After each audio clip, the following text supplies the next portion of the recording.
তিরমিজি শরীফের 1914 নম্বর হাদিসের বর্ণনা।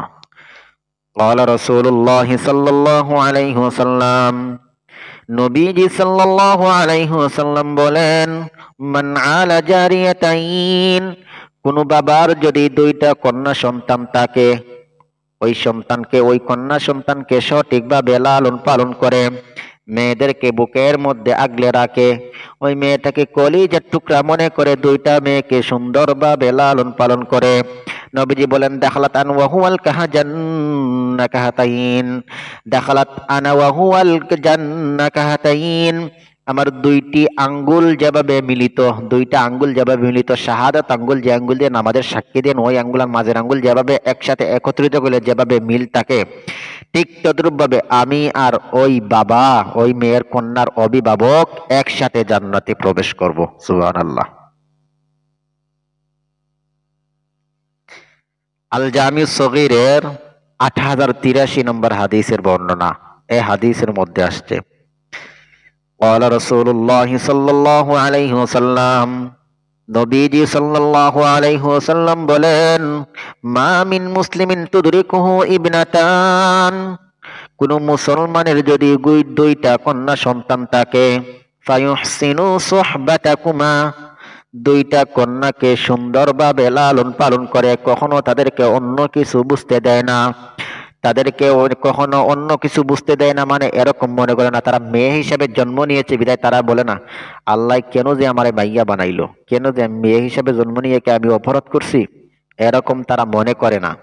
তারা নাক ছিটকায় না, কপাল ছিটকায় না, মেয়েগুলা তারা এরকম বলে না। সে মেয়ে হিসাবে জন্ম নিয়েছে, সে শুকরিয়া আদায় করে। নবীজি বলেন ইল্লা তাহুল জান্নাহ, ওই বাবাকে জান্নাতে প্রবেশ করাবে, ইল্লা তাহুল জান্নাহ, ওই বাবাকে জান্নাতে প্রবেশ করাবে। সিলসিলাতুস সহিহা এই কিতাবের 1027 নম্বর হাদিসের মধ্যে আসছে, এই হাদিসের মধ্যে আসছে, হাদিসটা দেখেন কি বলে, ওয়ালা রাসূলুল্লাহ সাল্লাল্লাহু আলাইহি ওয়াসাল্লাম, নবীজি সাল্লাল্লাহু আলাইহি ওয়াসাল্লাম বলেন, মান কানা লাহু 30 বানাত, যার 3জন কন্যা সন্তান আছে, কয়জন? 3জন।